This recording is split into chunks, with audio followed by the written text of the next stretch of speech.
video is all about dermaplaning. What is dermaplaning? Should you do it? What is it good for? What may be the side effects or the consequences? But also other facial hair removal methods you might want to consider. This is gonna be a hairy episode. Stay tuned.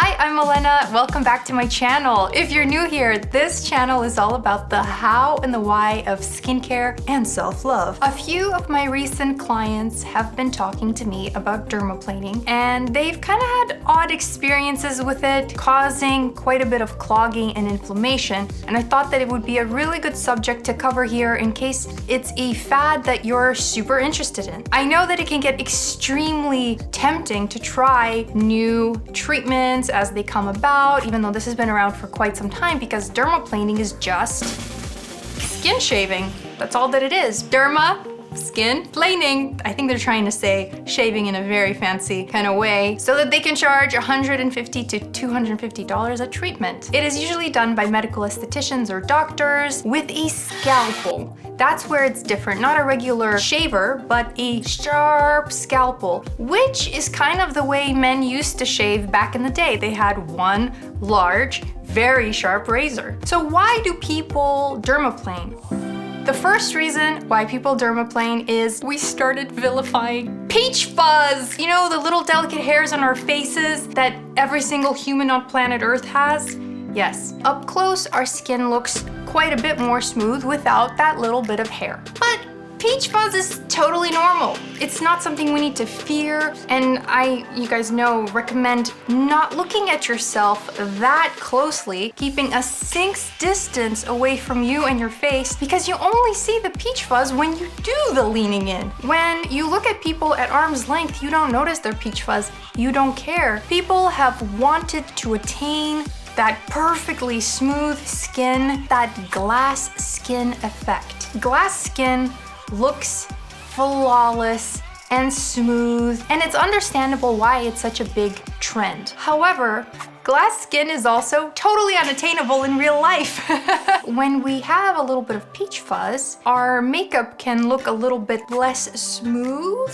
Kinda, sorta. That's the insinuation. But in reality, when our skin is well exfoliated, makeup applies really, really well. The second reason why people dermaplane is for exfoliation. As the scalpel scrapes across your skin, it is also removing, along with the peach fuzz, some dead skin cells. What the scalpel is doing to your skin is physically exfoliating. Now, we have to talk a little bit about physical exfoliation, because physical exfoliation is really the outermost, deadest layer of our stratum corneum. The outermost, deadest layer. So it's just a layer of dead skin cells, and we're scraping off some of the top ones to reveal fresher skin cells underneath. A lot of the internet is saying that with dermaplaning, you can improve things like acne because you're exfoliating your skin and therefore you're getting rid of dead skin cells, which will lead to a clearer complexion. Is this true? Not really, because when you're physically exfoliating, you're not actually exfoliating inside the pore. You're only removing the most superficial layers of the skin. And in fact, if you were to dermaplane on active acne, you might actually create some excess inflammation as a result. And I've seen this with a few clients of mine who, after dermaplaning, would notice outbreaks of new pimples. They didn't make the connection because sometimes, this doesn't happen overnight. Sometimes it takes, a couple of weeks for the bit of inflammation to occur, especially depending on your hair.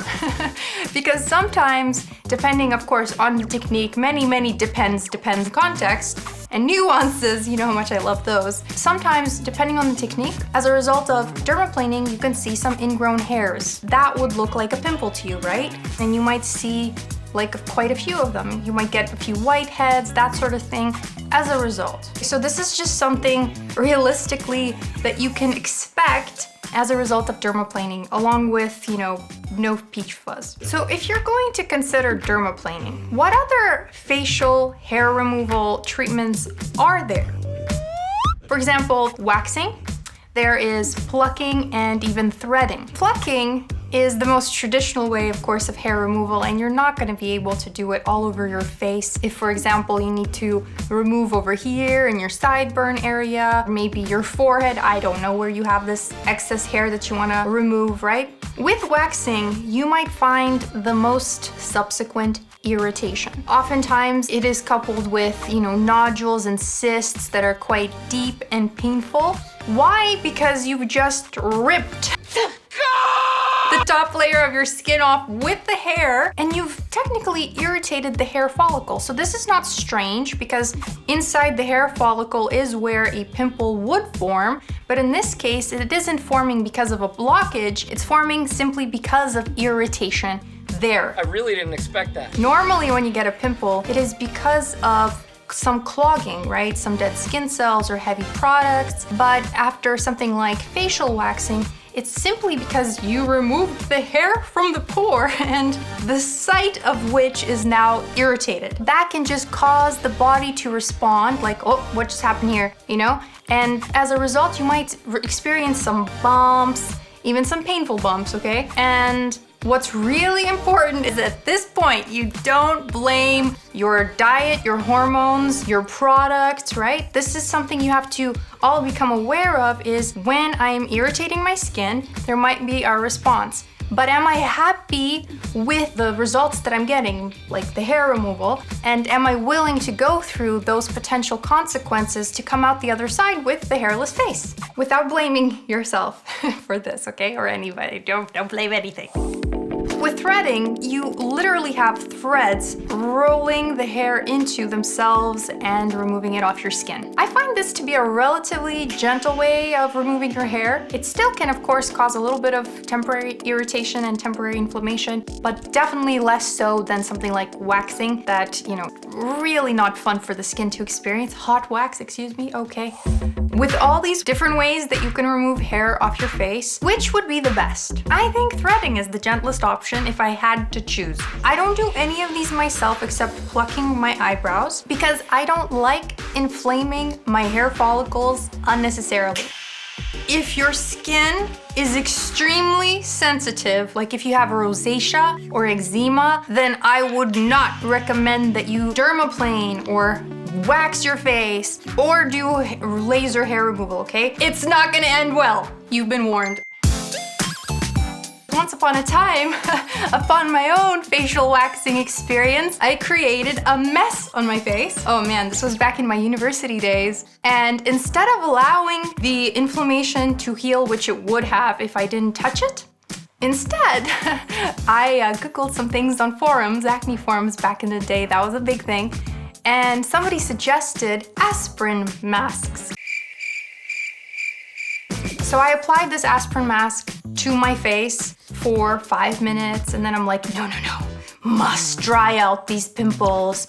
So for another 5 minutes, another 5 minutes. Half an hour later, my face was burned. I had a chemical burn on my face. Without exaggerating, I didn't leave the house for 6 days. It looked like I was a monster. I felt so self-conscious. And the sad part is that had I not done anything, this inflammation would have gone down on its own because our bodies are so intelligent that they will heal us if we stop poking the bear. I thought this was an important topic to discuss today because I know that many people who try hair removal, especially on the face, end up having some pimples as a result. They end up blaming themselves, their diets, their hormones, or whatever, and they think that something is wrong with them. I want you guys to understand that when you play around with your hair follicle, that can cause some inflammation in the hair follicle, which is another word for pore. And inside the pore is where we would experience an actual pimple, right? There's nothing wrong with you, but it's really important that you don't start trying to fix yourself as though there's something wrong with you. This was Olena of olenaballet.com. Thank you so much for watching. Don't forget to subscribe if you haven't already and hit that notification bell so that you are notified when I upload the latest video. And don't forget to hit like and follow me on Instagram where I share so much stuff. It's crazy. If you need more help in achieving clear skin, then head over to olenaballet.com and I will see you in the next video.